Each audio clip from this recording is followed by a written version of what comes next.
episode 6 of EdgeMate. I'm Chad Cook, partner at Bridgepointe Technologies, helping customers get to the edge, getting you closer to your data, to your employees and to your customers.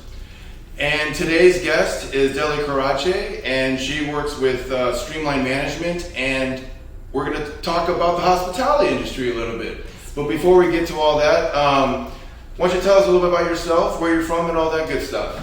Hello viewers, my name is Karachi and from Streamline Management. We operate and own real estate and restaurants all throughout the Bay Area, starting from Sonoma, Marin, East Bay, Alameda. We may want to get close. I've had this problem for other 5 episodes. I can hear myself. And then the last person had to call me out. Yeah. No, good. This works. Everything works. We work in real estate and restaurants all throughout the greater Bay Area. I am in operations, so I handle a team of 600 employees. I handle actually 50 managers, and then the managers have their employees, but we're a big team. It's a family-owned operation, so I work with my siblings, my brother-in-law, and a bunch of other people that are very close and dear to me. Is that like that show on HBO, Succession? You got any of that going on? Yeah, that's the goal. At some point, we want to be to that level. But yes, we do have a dynamic that works pretty fluidly. My brother being the CEO, my brother-in-law being the CFO, my sister being the head of marketing, and I am the head of ops. Okay, cool. Yeah. And then, what type of stuff are you managing? I think you mentioned before. Offline, like restaurants and real estate. Correct. So what my role is mostly in project management when it comes to our projects that we do. So we own real estate, and when we purchase a real estate deal, there will be a lot of renovations at first. So that'll be my portion of the job where I handle the team, making sure that the deadlines, everything is on point. And then if we do sell the property, I'm dealing with lawyers and whatnot. And then when it comes to the restaurant side of things, there's a lot of training that goes involved for franchise side of restaurants. So we need to make sure that we are all aligned with all of our restaurants, making sure that franchise, agrees with what we're doing. If there's any price changes, if there's anything that we want to add to our restaurants, we need all of that always approved. So that'll be my job usually. Got it. Do you want to get any shout outs to any of your restaurants right now? We just got involved in Dave's Hot Chicken. So it's it's actually the fastest growing restaurant chain in America right now. Drake is backing it, and that got a lot of the attention that we needed, and it's doing really good. So we are going to be the operators out of Sonoma and East Bay. We have 13. There's got to be a flavor called the hot wing bling or something like that. They do. They have the spiciest item on the menu. You have to actually sign a waiver for it. Oh, okay. That's how spicy it is, but it's doing good. It's doing amazing in all over America. So we're now going to be expanding it to the Bay Area. We actually have two locations opened right now. Sonoma and Dublin. Oh, is it? Okay. Actually 3. We just opened our 3rd one. So we have 3 in the Bay, and we're in contract to open 10 more. I usually always go spicy no matter where I'm at. But when I go to a spot that actually has a ranking system, that's when I'm like, all right, I'm gonna go 2 below and work my way up. I do number 5 usually. All right, so we're gonna get into our first segment. We call it the SWOT segment.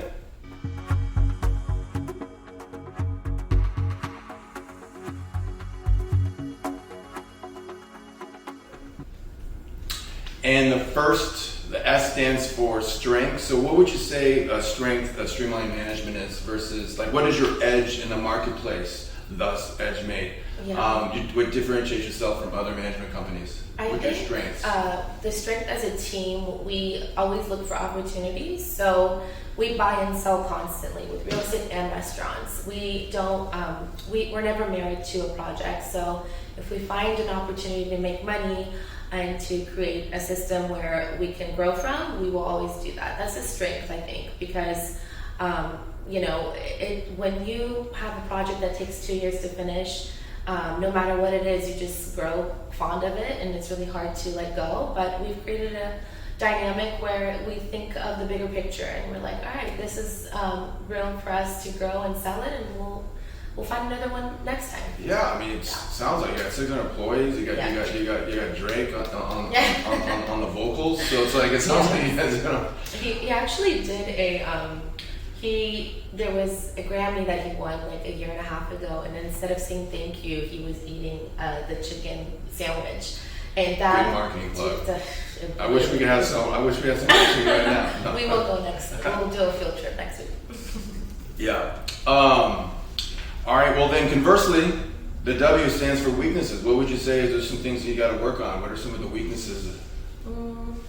Weaknesses. I mean, this is something that's been kind of, we've worked on this, as years go by. But weakness for me personally was when I entered the company. It was a family dynamic. My brother being the CEO, my brother, sister, everyone, they're much older than me. So I think it was difficult at first to wear different hats and, put in the family hat on when we were out of the office, and then put it back on, put the working relationship back on. And it was just kind of, we had to pivot. And for me, it was difficult. However, we've gotten used to and adjusted to the situation, and I think it works perfectly. If anything, my brother and my brother-in-law are my mentors, and they've helped me through so much, but definitely was a weakness at first, and I think it's become more natural now.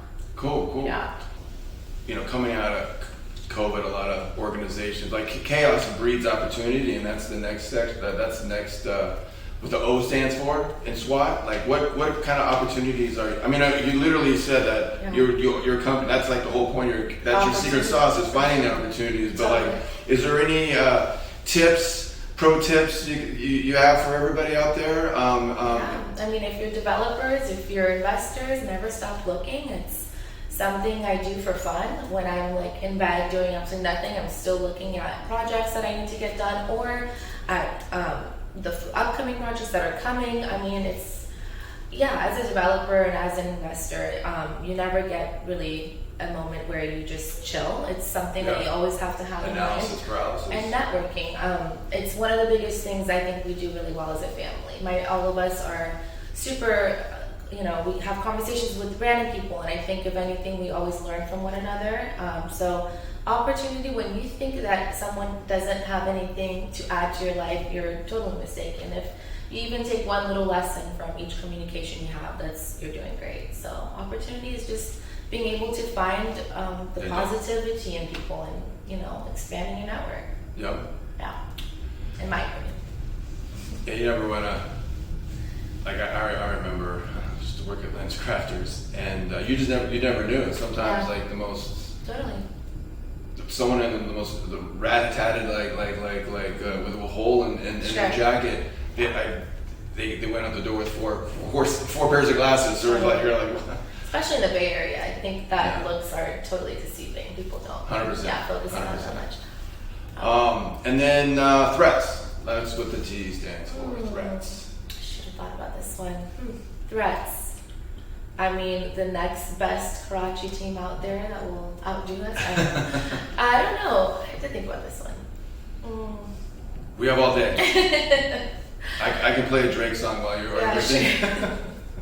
I think threats can be I think if anything, my own mindset can be my threat. If I'm not in a place where I am centered and doing what I need to do to be a balanced and happy Delhi, I think it can be my own threat. So making sure that I am as much balanced as my work and my personal life too. I think.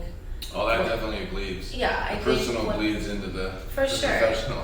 When I'm mentally, physically, and everything happy, I think I can be a great person and a contributor to our work environment. But I think myself is my own threat. That's a good answer. Yeah, I mean, better you know yourself the best, better than other Karachi family out there. Totally. All right, now we're on to our next segment. This is the icebreaker phase. Yeah. Yeah. So we got two types of questions. Okay. One is for the adults, okay. and then the other question is for the kids. for the you got your ego, and then you got the id. Actually, I don't even know what the kid is. Is it the alter ego or the super ego or the what? We'll call it the id. Okay, I think it's all different. We'll double check that. I'll bring in a psychologist in another episode, and we'll get to the bottom. But I think she's right. All right, I concur. All right, so this is the. I'm gonna. You want to start with the adult or the kid? Adult. All right. What do you feel strongly about? Like anything? What did? It was pretty general. Yeah. What do you feel strongly about? Okay. Passion. Doing what you love, whether it's work, your circle of friends, whatever. The littlest things to the biggest things, the smallest things to the biggest things. So when you wake up, like find little things that make you light up. Could be as small as your coffee cup. Like find those moments of gratitude. So passion, I think, is a big one for me. It's what makes me keep going. Awesome. Yeah. And then now for the kid question. What is it? What's something you believed earlier? Actually, I might mix these up. That was the kid question because this has the word career in it. I don't think a kid's got a career yet. Well, now we know the gray ones. Okay. Yeah. What's something you believed earlier in your career but think about differently now? Believing? I was in second grade, and second grade was so much different than I think what comes up to me immediately was just believing myself. Like that can eat someone, and not that I'm saying I had a lot of that, but I'm so capable of doing so many great things, work and outside, and but we're talking about work right now. So, having that sort of confidence to make sure you're able to be the best version of yourself, if that makes you feel. Yeah. Beautiful. And now, the segment we all have been waiting for, everyone's favorite segment, the tarot segment.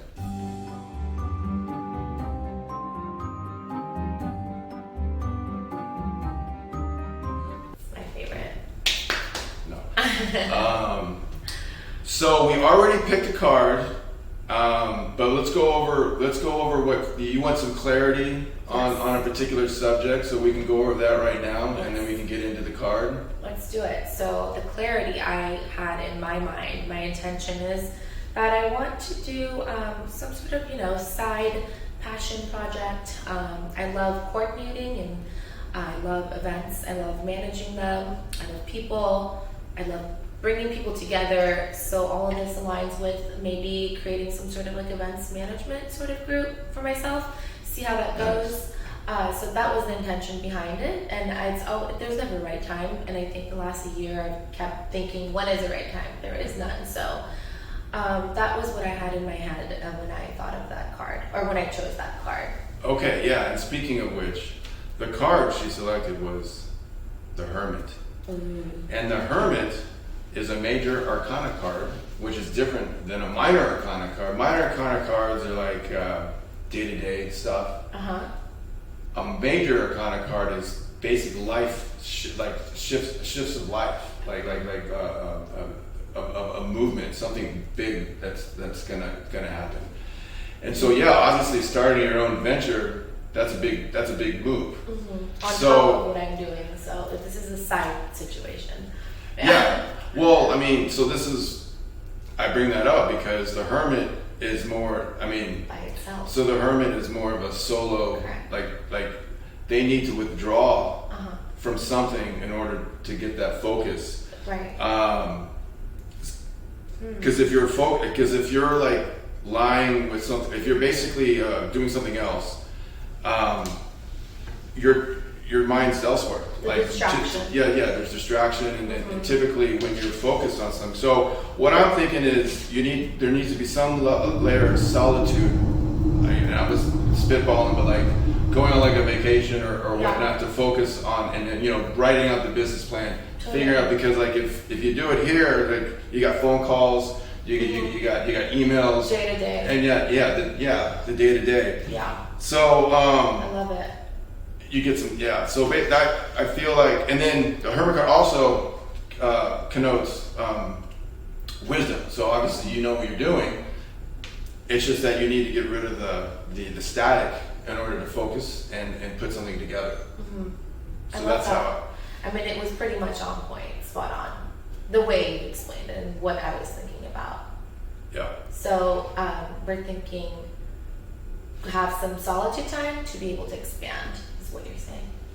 Yeah, well, yeah, to at least get your ideas out there, you know, vision board, Yeah. Business plan or whatever, and then